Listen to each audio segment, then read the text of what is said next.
আসসালামু আলাইকুম রহমতুল্লাহি ওবারাকাতুহ। ঈদ এবং কুরবানি উৎসব নয়, ইবাদত। প্রফেট ইব্রাহিম আলাইহিসসালাম তার প্রিয় সন্তান ইসমাইল আলাইহিসসালামকে কুরবানির জন্য মহান আল্লাহর আদেশপ্রাপ্ত হলেন। পুত্র বললেন, হে পিতা, আপনি আদেশ বাস্তবায়ন করুন, আমাকে আপনি ধৈর্যশীলদের অন্তর্ভুক্ত পাবেন।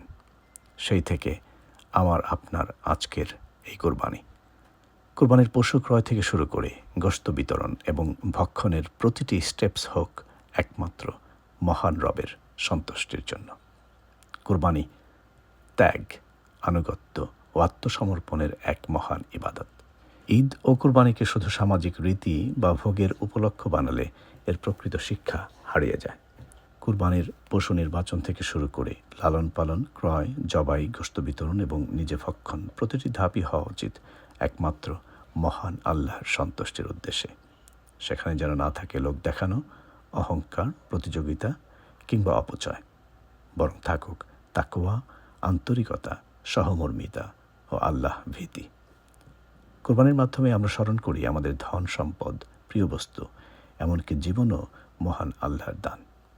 তিনি চাইলে সব কিছু তাঁর রাস্তায় উৎসর্গ করার মানসিকতাই একজন মুমিনের প্রকৃত পরিচয়। আর তাই কুরবানির সবচেয়ে বড় শিক্ষা হলো ত্যাগের মধ্যেই রয়েছে প্রকৃত সফলতা এবং আল্লাহর নৈকট্য। আসুন আমরা সবাই এই ঈদে বাহ্যিক আনুষ্ঠানিকতার পাশাপাশি অন্তরের পরিশুদ্ধি অর্জনের চেষ্টা করি ইনশাআল্লাহ। আমাদের কুরবানি হোক আত্মশুদ্ধির মাধ্যম, দরিদ্রের মুখে হাসি ফোটানোর উপলক্ষ এবং মহান রবের নৈকট্য লাভের এক পবিত্র ইবাদত।